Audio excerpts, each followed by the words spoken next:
네, 하나님의 말씀 보도록 하겠습니다. 신약성경 마태복음 7장 21절에서 29절까지의 말씀입니다.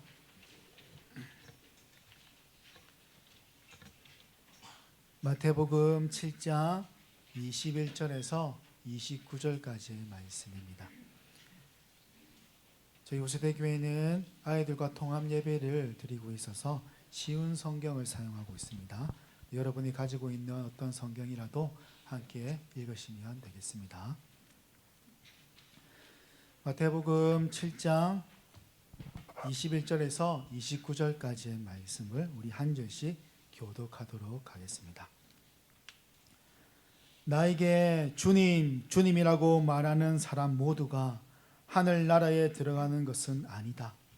하늘에 계신 내 아버지의 뜻대로 행하는 사람만이 하늘나라에 들어갈 것이다. 그날에 많은 사람이 나에게 이렇게 말할 것이다. 주님, 주님, 우리가 주님의 이름으로 예언하고 주님의 이름으로 귀신을 내쫓고 주님의 이름으로 많은 기적을 베풀지 않았습니까? 그때 내가 분명하게 그들에게 말할 것이다. 나는 너희를 모른다. 악한 일을 행하는 자들아, 내게서 썩 물러나라. 내 말을 듣고 그대로 행하는 사람은 바위 위에 집을 지은 지혜로운 사람과 같다. 비가 내리고 홍수가 나고 바람이 불어 그 집에 몰아쳐도 그 집은 무너지지 않았다. 왜냐하면 그 집은 바위 위에 지어졌기 때문이다. 내 말을 듣고도 행하지 않는 사람은 모래 위에 집을 세운 어리석은 사람과 같다. 비가 내리고 홍수가 나고 바람이 불어 그 집에 몰아쳤을 때 그 집은 쉽게 무너졌는데 그 무너진 정도가 심하였다. 예수님께서 이 모든 말씀을 마치셨습니다. 사람들은 예수님의 가르침에 놀랐습니다. 다 같이요. 그것은 율법학자들과는 달리 예수님께서 권위를 지닌 분처럼 가르치셨기 때문입니다. 아멘. 순종은 하나님의 뜻을 이룹니다 라는 제목으로 오늘은 산상수훈 마지막 시간입니다. 성경의 첫 책인 창세기는 천지 창조를 말씀하고 곧바로 아담과 하와의 불순종 이야기가 나옵니다. 한 사람의 불순종으로 세상에 죄가 들어왔고 그 이후 인류의 구원 이야기가 시작되고 있는 것이죠. 이 사건 이후에도 아담의 후예들은 여전히 하나님 말씀에 대해 불순종을 일삼아 하나님의 징계를 받음으로 이스라엘은 광야에서 방황했으며 불순종으로 이방 나라에 포로로 끌려가서 고통을 겪는 사건들이 구약 성경에 빽빽하게 기록되어 있습니다. 이 모든 것이 하나님의 말씀에 순종하지 않고 불순종으로 야기된 사건들이라고 볼 수 있겠죠. 그런데 율법을 완성하시며 하나님의 말씀에 완벽하게 순종한 분이 나타나셨습니다. 그분은 바로 구약에서 계속 예언되었던 메시아, 하나님의 아들이신 예수 그리스도이십니다. 신약 성경의 증언처럼 예수님의 순종으로 구원의 문이 열리게 된 거죠. 먼저 로마서 9장 19절은 이렇게 말씀합니다. 한 사람이 순종하지 아니함으로 많은 사람이 죄인된 것 같이 한 사람이 순종하심으로 많은 사람이 의인이 되리라. 빌립보서 2장 8절은 이 땅에 계신 동안 스스로 낮은 자가 되시며 하나님께 순종하셨습니다. 예수님은 목숨을 버려 십자가에 달려 돌아가시기까지 하나님의 말씀을 따랐습니다. 히브리서 8장 5장 8절에서 9절은 예수님께서는 하나님의 아들이셨지만 고난을 통해 순종하는 법을 배우셨습니다. 그래서 그에게 순종하는 모든 자에게 영원한 구원을 주셨습니다 라고 이 외에도 예수님께서 순종함으로 인해서 구원을 이루었다라는 대목이 많이 나오죠. 아담의 불순종으로 죄가 들어왔다면 예수님의 완전한 순종으로 율법을 완성하시고 죄인들에게 구원의 문이 열리게 된 것입니다.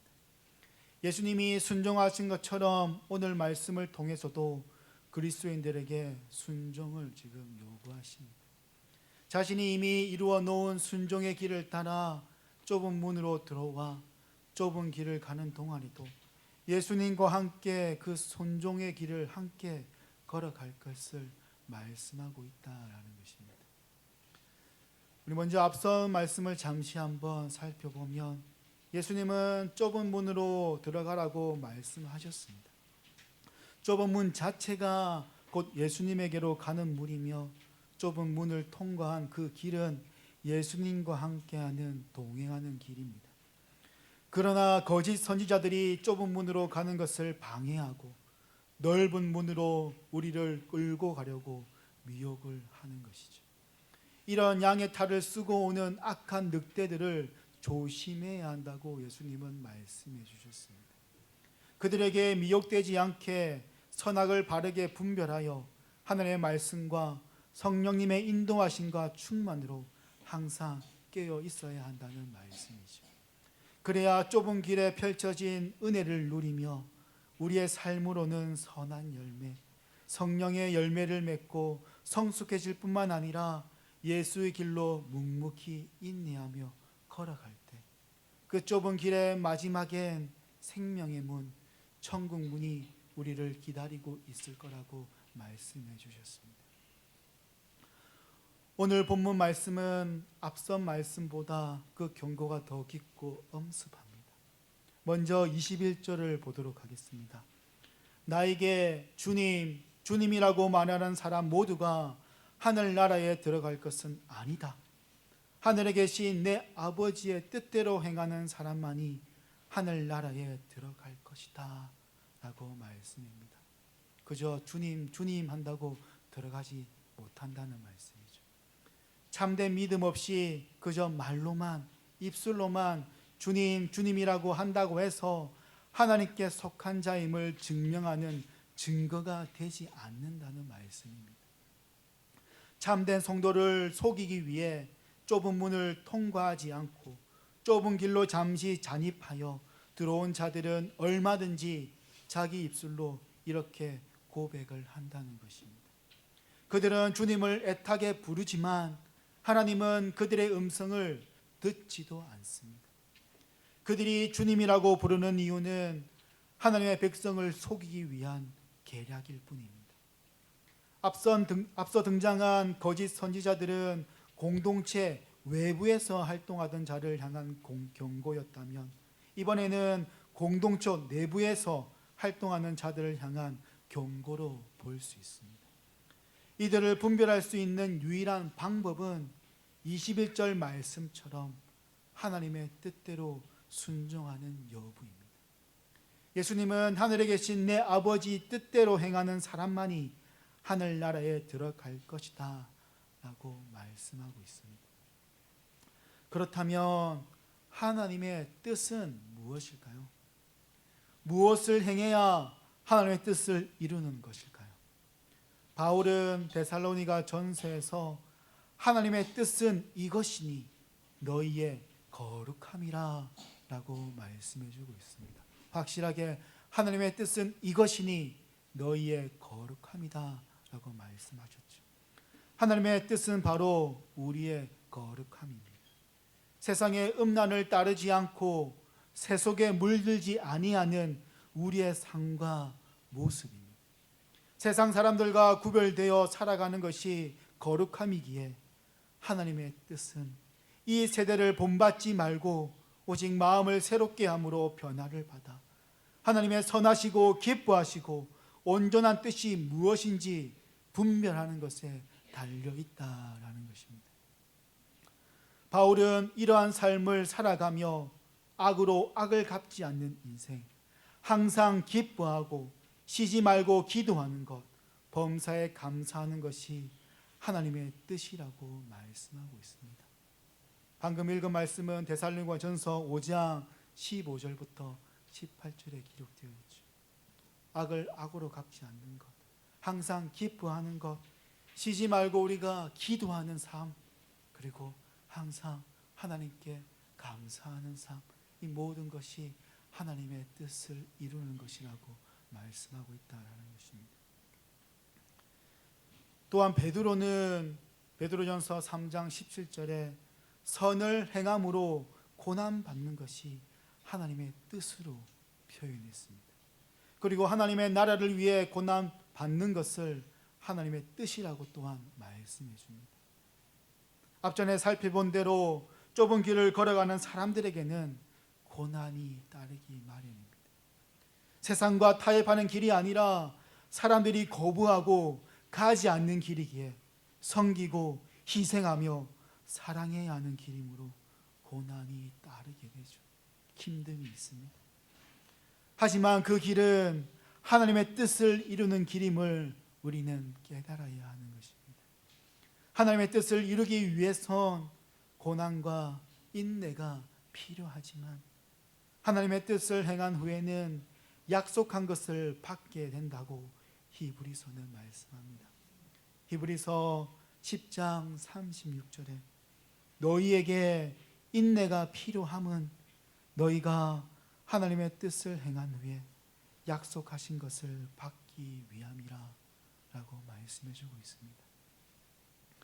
좁은 문의 끝자락에 또 하나의 문, 천국문이 기다리고 있는 것처럼 하나님의 뜻을 행한 후에 받는 것은 영생이며 천국입니다. 그렇다고 행함으로 구원을 받는다는 의미가 아닙니다. 우리는 오직 예수 그리스도를 믿는 믿음으로 구원을 받지만 그 믿음을 증거하고 그 믿음을 담아내는 선한 행위, 하나님의 뜻을 이루는 순종이 중요하다라는 것이죠. 야고보는 행함이 없는 믿음은 죽은 것이다 라고 말씀하며 참된 성도라면 하나님의 뜻에 순종하는 믿음의 모습도 반드시 있어야 함을 야고보서 2장 14절에서 26절은 강조하고 있는 것이죠. 따라서 하나님의 말씀을 듣고 순종하여 하나님의 뜻을 이루는 자들이야말로 참된 하나님의 백성이라고 말할 수 있겠습니다. 주기도문의 말씀처럼 아버지의 뜻이 하늘에서와 같이 땅에서도 이루어지게 하소서라고 간절히 바라며 기도하는 자들입니다. 이러한 믿음을 가지고 하나님의 뜻을 이루는 자만이 하늘나라에 들어갈 수 있다고 예수님은 21절에 말씀하고 있는 것이죠. 하지만 거짓 선지자들의 황변은 날카로우며 무섭습니다. 22절에 이렇게 말씀하고 있죠. 그날에 많은 사람이 나에게 이렇게 말할 것이다. 주님, 주님, 우리가 주님의 이름으로 예언하고 주님의 이름으로 귀신을 내쫓고 주님의 이름으로 많은 기적을 베풀지 않았습니까? 그날은 세상의 끝, 예수님이 다시 오시는 재림의 날입니다. 마지막 심판의 날에 거짓된 자들은 주님, 주님이라고 2번이나 부르며 그들의 미련을 피력하고 그들의 열심을 나타냅니다.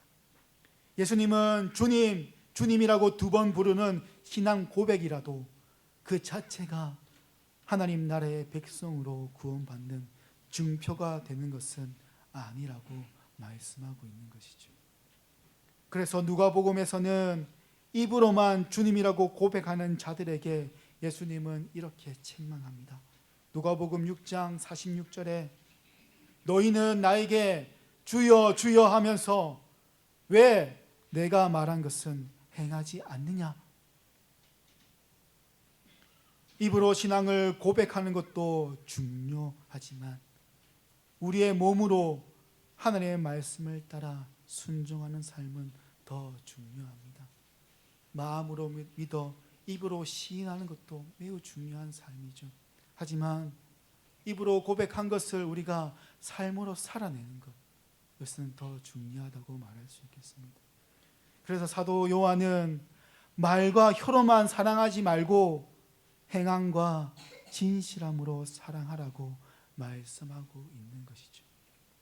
하나님의 진리를 온전히 받아들인다는 것은 단순히 지적인 동의나 강한 감정만의 문제가 아니라 우리의 삶 전체를 하나님의 진리에 순종하는 것에 있다는 것입니다. 그리고 거짓된 자들은 22절에 기록된 것처럼 이렇게 항변합니다. 주의 이름으로 예언하고 귀신도 내쫓고 많은 기적을 베풀었는데 우리가 거짓된 자라니요? 이게 무슨 말입니까? 주님의 이름으로 기적을 베푼 것도 다 가짜란 말입니까? 라고 따지고 드는 것이죠. 예수님께서 이렇게 비유로 말씀하신 이유도 실제로 그런 일이 발생할 것이라는 말씀이겠죠. 이단들에게도 기적이 일어납니다. 그들의 집회에서 병고침과 귀신을 내쫓아내는 일이 발생합니다. 우리는 이것을 어떻게 이해하며 설명해야 할까요? 그들도 주님의 이름으로 기적을 베풀지만 그것은 진정한 하나님의 나라와 예수 그리스도께 속한 자라는 것을 증명해 주지는 못합니다. 왜냐하면 사탄들도 그런 역사를 일으키기 때문이죠. 사탄들은 강명한 천사로 가장하여 참된 성도를 미혹한다고 고린도후서 11장 14절에 말씀해 주고 있죠. 사탄도 자기를 강명의 천사로 가장하나니, 사탄들도 자신들끼리 계략을 꾸며 귀신을 쫓아내기도 하며 마술을 부려 성도를 속입니다. 이런 일은 성경에도 많이 기록되어 있죠. 마치 자신들이 진짜인 것처럼 위장을 한다는 것입니다. 사도행전에도 예수의 이름으로 귀신을 쫓아내는 자가 등장합니다. 바로 스게와의 7 아들들이죠. 사도행전 19장 13절부터 16절을 읽어보면 그들도 바울과 같이 예수의 이름으로 귀신을 쫓아내는 그런 장면이 있습니다. 하지만 그 귀신이 그들에게 말하는 거죠. 내가 예수님도 알고 바울도 알지만 너희는 누구냐? 너희들은 가짜 아니냐? 라고 하면서 귀신들이 이렇게 지금 하는 장면이 사도행전에 기록되어 있습니다. 그러므로 예수의 이름으로 능력을 행한다고 해서 그것이 진짜이고 참된 성도라는 것을 증명해 주지 못한다라는 것이죠. 하나님은 은혜가 필요한 곳에 연약한 자들에게 그 능력을 행하십니다. 하나님이 직접 할 수도 있고 사람을 통해서 할 수도 있습니다. 하나님은 이스라엘 주변 나라를 사용한 것처럼 악한 사람들을 사용할 때도 있습니다. 하지만 그 사람들을 통해 어떤 역사가 일어났다고 해서 그 사람이 선하거나 능력이 있는 것이 아니라 하나님에게 능력이 있으며 하나님이 선한 것이죠. 열매로 거짓된 것을 분별할 수 있는 것처럼 아무리 능력이 있는 기적과 치유의 역사라 해도 그것이 하나님의 뜻이 아니라면 이어지는 예수님의 말씀처럼 하나님의 법을 따르는 자가 아니라 불법을 행하는 자들입니다. 하나님의 말씀을 전하는 것도 그렇습니다. 22절에 주님의 이름으로 예언이라는 표현은 개역개정엔 선지자 노릇이라고 번역을 했는데, 많은 선지자처럼 하나님의 말씀을 전하고 가르치는 것을 의미하겠죠. 하나님의 말씀을 가르치고 전한다고 할지라도 그 자체가 구원의 조건이나 증거가 아니라는 것입니다. 제가 지금 하나님의 말씀을 전하고 있지만 이 자체가 저의 구원의 조건이 아니라는 것이죠. 민수기에 나오는 발람이 바로 그런 자입니다. 발람은 자신을 하나님의 말씀을 듣는 자, 전능자의 환상을 보는 자라고 소개하며 하나님의 말씀을 대언했죠. 그럼에도 신약 성경에 기록된 발람의 평가는 악한 자이며 재물의 눈이 어두운 자였고 책망받는 불법을 행한 자라고 말씀하고 있습니다. 베드로후서, 유다서, 요한계시록까지 발람에 대해서 이렇게 평가하고 있죠. 그리고 예수님께 책망받은 바리새인들, 예수님을 핍박했던 종교 지도자들도 이에 해당한다고 볼 수 있겠죠. 예수님의 말씀은 참된 신앙도 없고 믿음도 없이 하나님이 원하시지 않는 방법으로 하나님의 뜻 안에 있지 아니한 모든 것은 불법이라고 말씀하고 있는 것입니다. 지금도 하나님의 말씀을 빙자한 자기 배만 채우기 급급한 거짓된 자들이 얼마나 많은 줄 모릅니다. 이단뿐만 아니라 교회 안에도 존재한다는 것이 예수님의 말씀이죠. 예수님은 그날에 그런 자들을 향해 이렇게 말씀하십니다. 23절에 그때 내가 분명하게 그들에게 말할 것이다. 나는 너희를 모른다. 악한 일을 행하는 자들아, 내게서 썩 물러나라. 나는 너희를 모른다에 해당하는 원어의 뜻은 단지 그냥 모르는 것이 아니라 한 번도 안 적이 없다라는 의미입니다. 하나님은 그들에게 믿음을 선물로 준 적이 없습니다.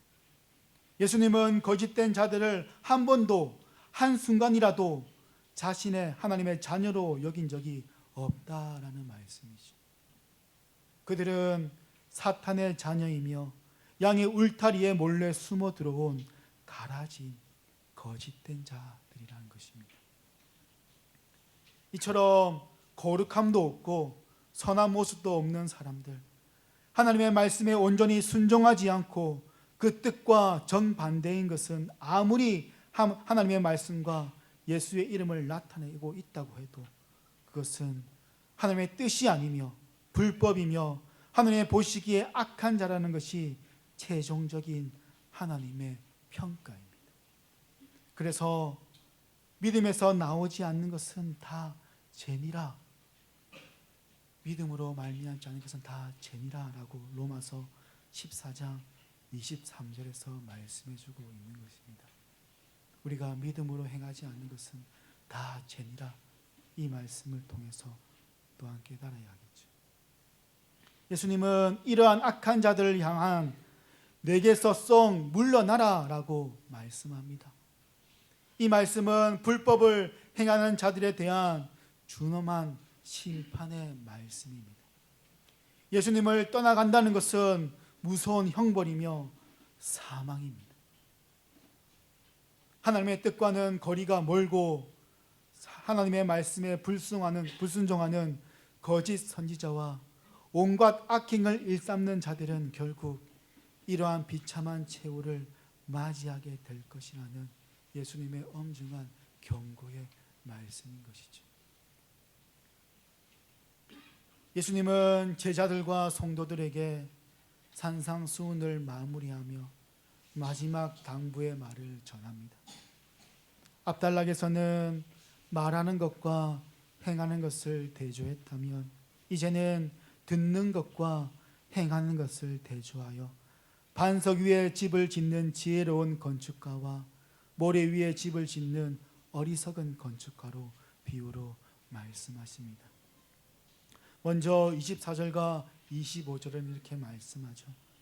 내 말을 듣고 그대로 행하는 사람은 바위 위에 집을 지은 지혜로운 사람과 같다.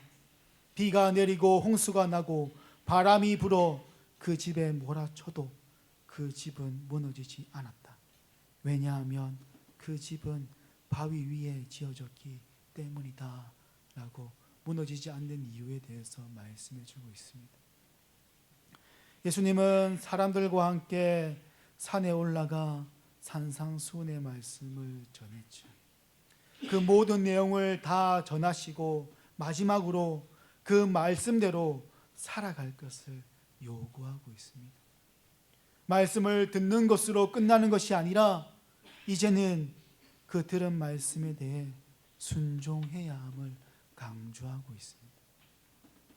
이처럼 성경은 하나님의 말씀에 순종해야 함을 늘 강조하는데 심지어 바울은 듣기만 하는 자는 의인이 아니라고 로마서 2장 13절에 말씀해 주고 있죠.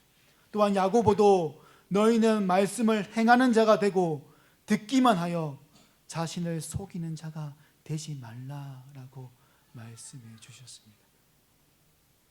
양이 목자의 음성을 따르지 아니하면 그 울타리를 벗어나게 되고 위험에 처하듯 성도도 하나님 말씀에 순종하지 아니한다면 우리의 삶은 목자 없는 양처럼 될 것이며 우리의 인생은 시험에 빠지고 말 것입니다.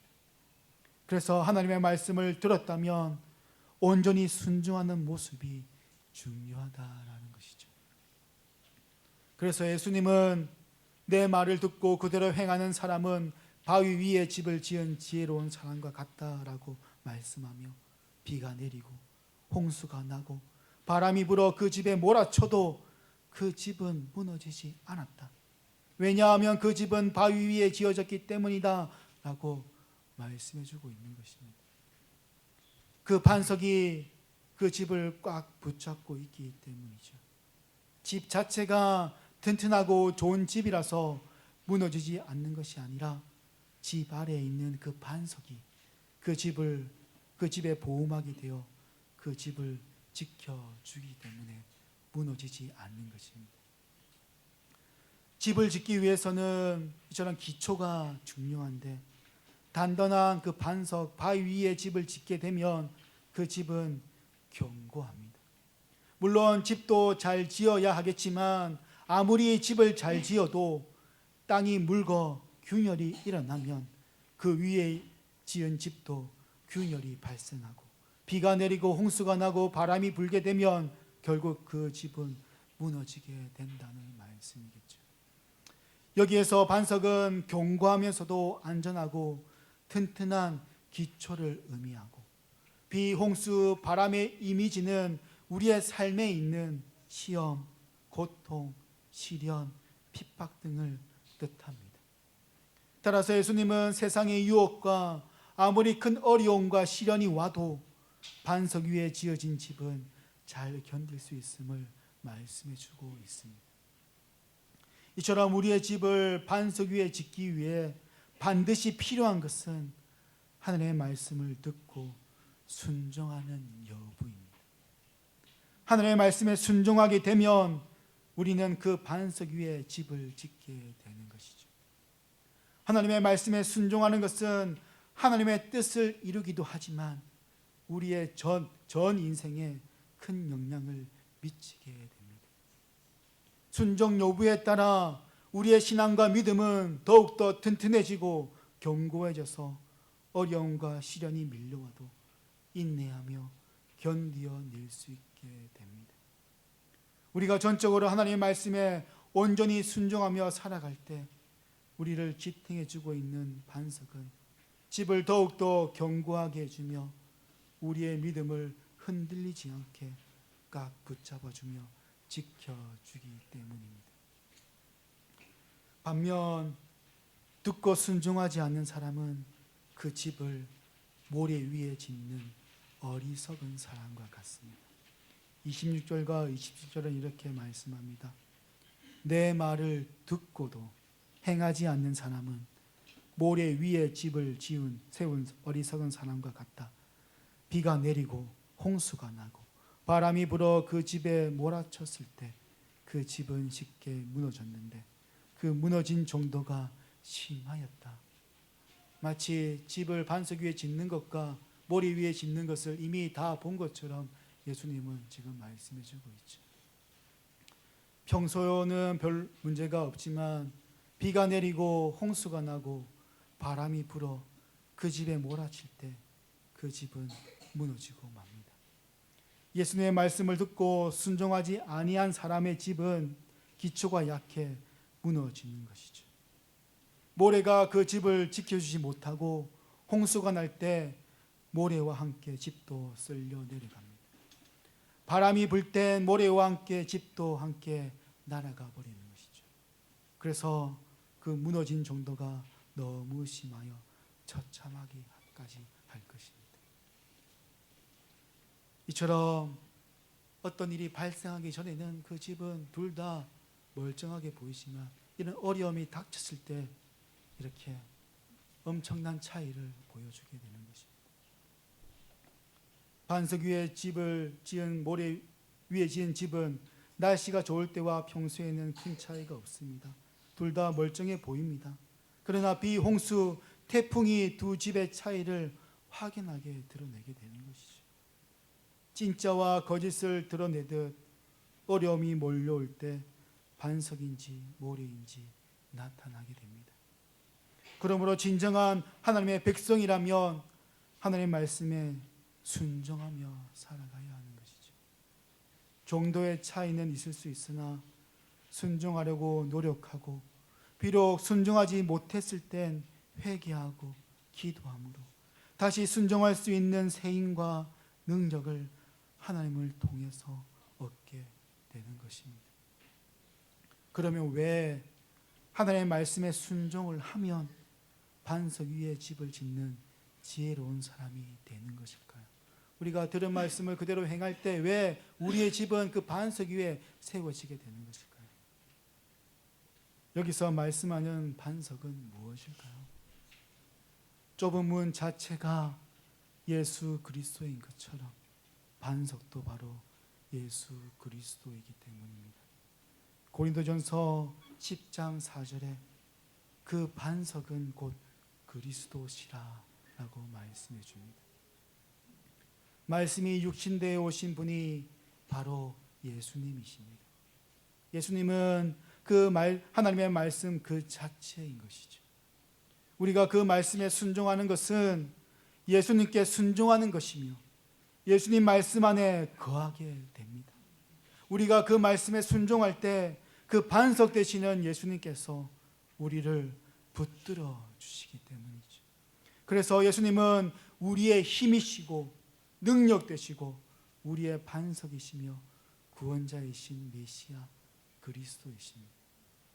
그러므로 중요한 것은 예수님의 말씀을 듣고 순종하는 삶입니다. 바울은 이것을 믿음의 순종이라고 표현합니다. 바울이 복음을 전한 것은 모든 이방인 중에 믿어 순종케 하기 위함이었습니다. 복음 전도를 통해 믿음도 심어주지만 그 믿음을 가지고 하나님 말씀에 전적으로 순종하기를 원했다는 것입니다. 이러한 순종하는 삶으로 그 집은 더욱 견고해집니다. 예수 그리스도를 믿고 그 말씀에 순종하며 삶을 살아가고 있는 인생은 이미 그 반석 위에 집을 짓고 있는 사람들이죠. 그런 다음에 이제는 반석 위에 짓는 집도 중요합니다. 집을 짓는 것에서도 부실한 것 없이 잘 지어져야 하는 것이죠. 반석뿐만 아니라 집도 예수님에 의해 지어집니다. 바울은 에베소 성도들에게 이렇게 말씀합니다. 우리 다 같이 한번 에베소서 2장 20절에서 22절 말씀을 우리 함께 한번 읽어보도록 하겠습니다. 시작.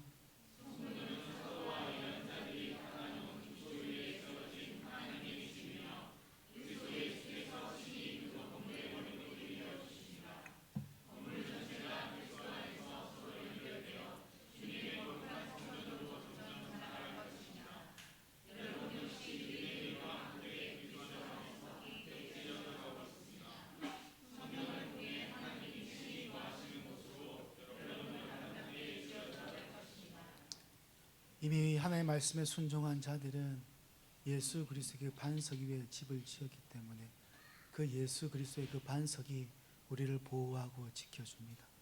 이제 그것으로 끝나는 것이 아니라 그 반석 위에 있는 집 또한 견고하게 잘 지어야 하는 것이죠. 성도의 집은 그동안 믿음의 조상들이 닦아놓은 기초 위에 잘 지어진 하나님의 집입니다. 에베소서 말씀처럼 예수님은 반석일 뿐만 아니라 건물의 모리돌이 되십니다. 이 말씀은 예수님이 그 집의 아주 중요한 기초석이며 중심이 되는 기둥의 역할을 한다는 의미입니다. 교회는 예수님이 친히 목수가 되어 그 말씀에 순종하는 성도들과 함께 지어져 가고 있는 하나님의 거룩한 성전인 것이죠. 반석 위에 지어진 집은 예수님 안에서 말씀의 재료를 사용하여 거룩함으로 지어지는 것입니다. 성도는 좁은 길을 걸어가고 있지만 그 길 또한 견고합니다. 지진이 발생해도 갈라지지 않는 견고하고 안전한 길입니다. 성령 하나님이 그 집에 거하면서 우리의 믿음을 더욱 견고하게 만들어 결국 우리의 집은 튼튼하면서도 무너지지 않고 하나님이 거하시는 곳으로 아름답게 지어져 가게 되는 거룩한 집이 되는 것이죠. 한편 산상수훈의 마지막은 예수님의 말씀이 아니라 예수님의 말씀을 들은 사람들의 반응으로 끝납니다. 산상수훈의 말씀을 다 들은 사람들은 깜짝 놀랐습니다. 그냥 단순히 놀란 것이 아니라 그 여우는 오랫동안 지속되었으며 경악했다라고 표현할 수 있겠습니다. 산상수훈 마지막 구절인 28절과 29절은 이렇게 말씀하죠. 예수님께서 이 모든 말씀을 마치셨습니다. 사람들은 예수님의 가르침에 놀랐습니다. 그것은 율법학자들과는 달리 예수님께서 권위를 지닌 분처럼 가르쳤기 때문입니다 라고 산상수훈을 마무리합니다. 청중들이 예수님의 말씀을 듣고 놀란 이유는 산상수훈의 교훈들이 깊이 있고 감동적이며 세상 어디에서도 듣기 힘든 심오한 삶의 진리를 담고 있어서이기도 하지만 그들이 놀란 정확한 이유는 바로 예수님의 권위 때문입니다. 율법학자들이 가르치는 것과 비교조차 되지 않는 하나님의 권위를 지니고 있었기 때문이죠. 청중들은 예수님의 산상 설교를 들으면서 자연스럽게 도대체 이분은 누구인가? 도대체 이 사람은 누구이길래 자신이 마치 하나님의 권위를 가지고 있는 것처럼 말한단 말인가? 라고 하면서 예수님의 말씀을 통해 하나님의 권위를 느꼈던 것입니다. 마치 예수님이 제자들과 배를 타고 갈릴리 바다를 건너가 파도와 바람을 잠잠케 한 사건처럼 그 기적을 보고 그 사람이 놀라 여겨 이르되 이가 어떤 사람이기에 바람과 바다도 순종하는가 라고 놀란 것처럼 예수님의 말씀을 듣고 똑같은 그 하나님의 권위를 느꼈다라는 것입니다. 예수님은 하나님의 아들로서 하늘의 권위를 가지고 산상수훈을 말씀하시고 지금도 우리에게 임재하여 그 권위를 가지고 말씀하십니다.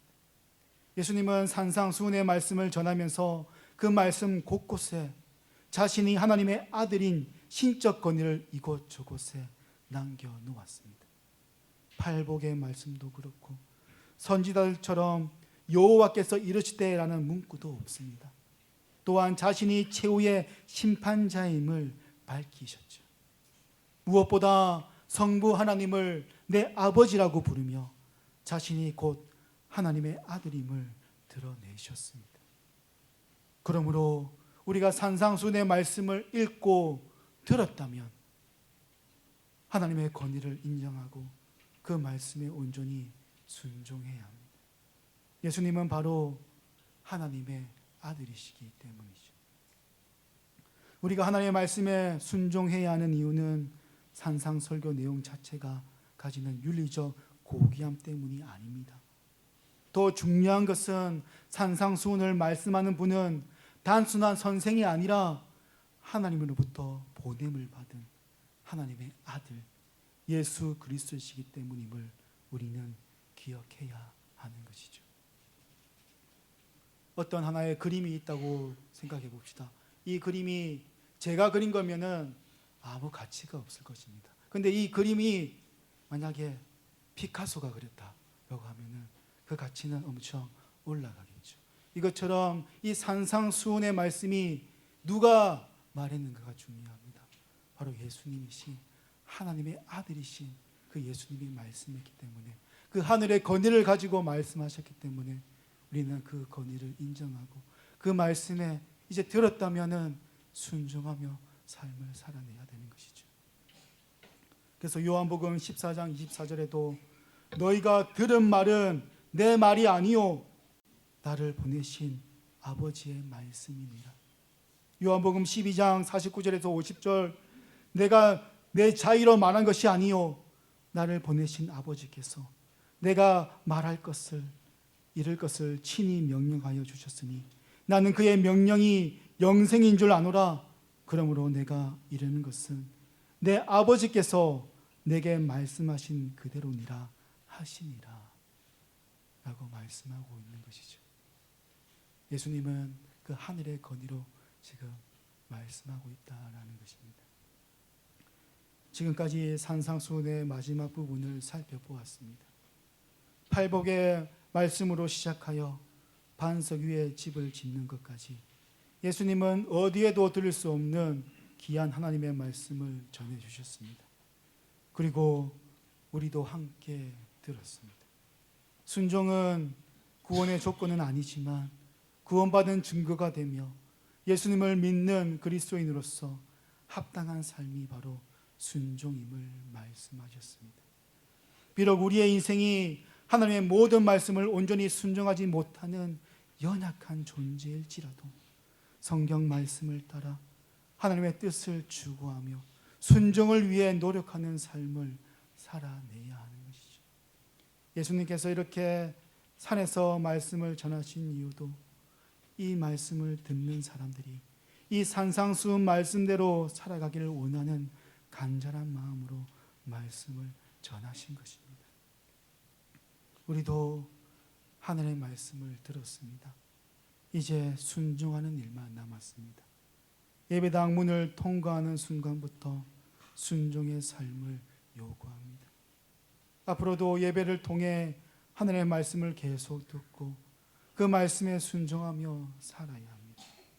하늘의 말씀에 온전히 순종하는 것이 하나님의 뜻이며 그 뜻을 행하는 자는 하늘나라에 들어가게 될 것입니다. 왜냐하면 순종이야말로 하나님의 참된 백성임을 증거해 주기 때문이죠. 예수님께서도 그 말씀에 온전히 순종함으로 하늘 영광 버리고 이 땅에 내려오셨고 십자가의 길로 가셨습니다. 예수님의 순종이 우리에게 구원의 문이 되었으며 우리를 그 죄악의 구렁텅이에서 건져내신 완전한 순종입니다. 예수님의 순종에는 이런 능력이 있는 것이죠. 우리도 예수님의 그 순종의 능력을 입어 함께 순종하는 삶을 살아내야 하는 것입니다. 예수님이 순종하는 길로 갔기 때문에 우리 또한 그 능력을 힘입어서 한 말씀 한 말씀, 한 걸음 한 걸음 순종하며 우리의 삶을 살아내야 되는 것이죠. 오늘 말씀처럼 순종은 우리의 삶을 반석 위에 집을 짓게 합니다. 그 반석 위에 있는 우리의 집 또한 예수님의 모퉁이 돌로 지어졌기에 견고하여 무너지지 않을 것입니다. 하나님의 뜻과 그 말씀을 따라하는 순종은 참된 성도의 증거가 되고 우리가 너무 힘겹게 주여 주여 라고 애타게 부르짖는 소리에 우리를 모른다고 외면하지 아니하시고 우리의 간절한 기도에 응답하실 것입니다. 그러므로 우리의 삶으로 하나님의 말씀을 따라 온전히 순종하며 하나님의 뜻을 이루는 참된 성도가 되기를 주님의 이름으로 축원합니다. 아멘. 마지막으로 요한일서 5장 1절부터 3절을 우리 다 같이 읽고 말씀을 마치겠습니다. 예수께서 그리스도이심을 믿는 자마다 하나님께로부터 난 자니 우리가 하나님을 사랑하고 그의 계명을 지킬 때에 이로써 우리가 하나님의 자녀를 사랑하는 줄을 아느니라. 하나님을 사랑하는 것은 이것이니 우리가 그의 계명들을 지키는 것이라. 그의 계명들은 무거운 것이 아니로다. 아멘.